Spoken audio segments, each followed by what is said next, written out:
to Media Bites. This is Random Rob.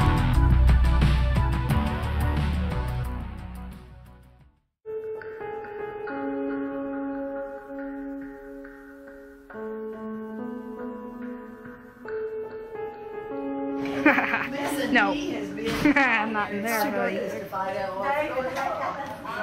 We're not masters at camera yet. Yep. They count on it. Yeah. You have to go. This is what? To the granddaughter? Yes, there is. Oh, okay. Right here. I You came to the right place. Right. Nice. Okay, man. You still the barbecue king? I am the head cook and chief bottle washer. Yep, that's what it is. Y'all gonna need big drink? Cartwheel, cartwheel. Yeah, what's out? Someday. Hey, look out.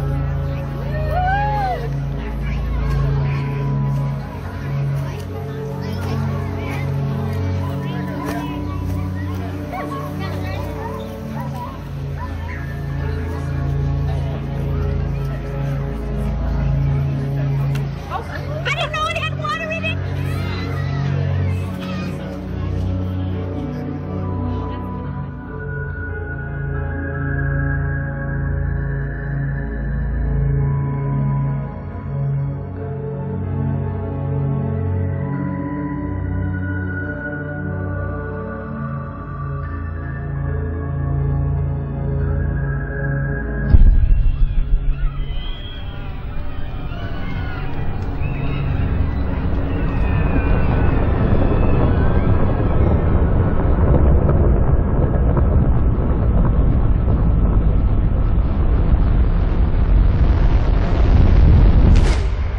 After the modest underground success of Donnie Darko, writer-director Richard Kelly began work on what is generally considered his biggest failure, Southland Tales, a end-of-the-world sci-fi story that parodied post-9/11 paranoia and media culture. Kelly described what he was trying to do as a hybrid of the sensibilities of Andy Warhol and Philip K. Dick. When he submitted a rough assemblage of footage to the Cannes Film Festival Submission Committee, they were excited by the material, but the final cut he submitted was critically panned. Roger Ebert of the Chicago Sun-Times said it was the worst screening he'd ever attended at Cannes. Kelly was depressed by its reception, but managed to negotiate a distribution deal with Sony Pictures to cut the film down in exchange for more funds to finish some of the film's visual effects. The re-edited film opened to a limited release in the US, some 63 theaters, I think, and quickly went to video, where it developed a reputation as a bad cult film, though it does have a small, loyal following online. If you look into Amazon customer reviews, you see about a third of the people who reviewed it gave it 5 stars, including this one by me. I suppose if I'm the most helpful review for Southland Tales on Amazon, I guess this video makes sense. That's funny. To quickly sum up the plot, in an alternate 2005, a terrorist nuclear bombing in Texas has triggered a full paramilitary lockdown of the United States. Visas are now required to travel between the states. All internet is monitored and censored by a bureau called U.S. Ident. It's 2008, an election year, and the U.S. is engaged in several wars in the Middle East. And a new energy source derived from tidal energy called fluid karma has been developed by a mysterious scientist named Baron von Westphalen, who is secretly funding the anti-government group, the Neo-Marxists, who are trying to upset the current presidential election. Unknown to all but a few people, the fluid karma generators are causing the rotation of the planet to slow, and because of quantum entanglement in its broadcast power applications, pockets of space-time distortion have started to appear. Scientists working for the Baron plan to send a man through one of these time warps to produce two identical beings, and in the process, destroy the idea of God by showing that time, space, and the soul itself can be copied and reproduced. This last idea is the most significant one in the film, and was cut away entirely from the final cut of the movie, which is awkward since the film centers around the temporal splitting of two main characters as its MacGuffin. The mystery of what are these guys going to be used for is why you're watching the film, and it's removed. In the can cut of the film, this is at least explained. The notion of the Baron trying to destroy God. I prefer the can cut of this film over the theatrical release, specifically for this reason. Although it's missing some of the arresting visuals Kelly would later put in, it is easier to follow and has a more somber and less comic tone, musically as well as narratively. But I must entertain the possibility that the main reason I like the can cut is because I've already watched the theatrical cut at least half a dozen times. If I had seen the can cut first, who knows if I'd have liked it. I don't really know. In any case, I think what drew me into this film was the fact that it engaged my curiosity, and watching it with my girlfriend at the time, we both had fun talking about what we had watched and trying to piece together what wasn't explained, probably because we have an affinity for offbeat films, and because the film has this huge ensemble cast of great talent, and some genuinely funny moments that recall films like Repo Man. You know, there'd be a lot less violence in the world if everyone just got a little more cardio. Yeah. We're a bisexual nation living in denial. All because of a bunch of nerds.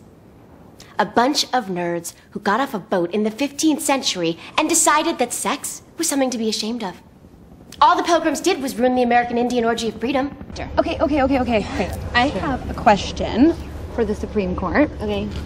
What happens when a woman has sex on a flight from London to Los Angeles, then takes the morning after pill while flying across the time zone? I don't know. Then it becomes the morning before pill. You are genius. Hello? I've been a fan of Philip K. Dick most of my adult life, and to me the only adaptation of his work that comes closest to what reading him was like was the film A Scanner Darkly with Keanu Reeves. If you like that movie, you like Philip K. Dick. Screamers with Peter Weller would be a distant second. Movies like Total Recall and Blade Runner, beloved as they are, really have little to do with Dick's work. Southland Tales, on the other hand, may not be a great film, but it is a pretty good homage to his literature. The stilted and comic characterization present in Southland Tales may seem off-putting for a modern film, but these characters would be quite at home in an early 70s Dick novel. I should also mention this film has an amazing soundtrack with ambient music by Moby. The whole soundtrack has to be pieced together. Most of it appears on disc 2 of Moby's Hotel album. Sometimes it's sold separately as Moby Hotel Ambient. In either case, I don't recommend Hotel Disc 1. The official film soundtrack has the original piece Tiny Elephants and Memory Gospel, which appeared on the Play B-Sides disc. But the haunting piece Water Pistol, which played during the July 4th picnic scene I showed earlier, as far as I know is only found being passed around online. I'm not sure if it was ever released as part of a larger album. It would be nice to see a complete soundtrack for this film someday, as well as a director's cut that incorporates all the footage. Maybe a dedicated fan might take it upon themselves. The Blu-ray of Southland Tales, in addition to the theatrical cut, also includes in the disc a 3-issue comic that you can scroll through with your TV remote. It's not the best thing ever, but it does again explain more about the world, and the appearance and motivations of certain characters. especially Krista Kapowski, who in the film is described as having visions, though it's never shown or explained why. Such a fragmented, strange film, overloaded with subtext and scenes that don't have any kind of tonal or narrative clarity. So many talented people in it, having probably no idea what the final product was going to look like. We can only watch and wonder what was going on in Kelly's head when he was making this. I do agree with Ebert's comment that Kelly is an anarchist when it comes to film, but I don't mean it in a bad way. As I said, Southland Tales is a good homage to Philip K. Dick. It's got a great soundtrack, and some unforgettably bizarre scenes, and some really funny lines. It also has one of the most wonderfully random endings of any sci-fi film. And Mandy Moore dancing with Sarah Michelle Gellar is just a win in my book. Look at Mandy Moore. She towers over Gellar. He's going to die. There's nothing we can do about it. Is it some kind of an orgy or something? What the hell's he doing?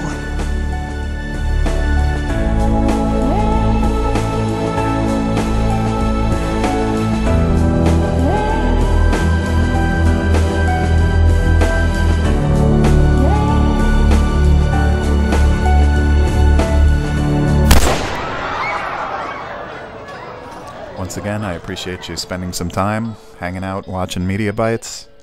Please leave any questions or comments below, and if you like this video, press the like button, and look for Media Bites on Facebook. We'll see you next time.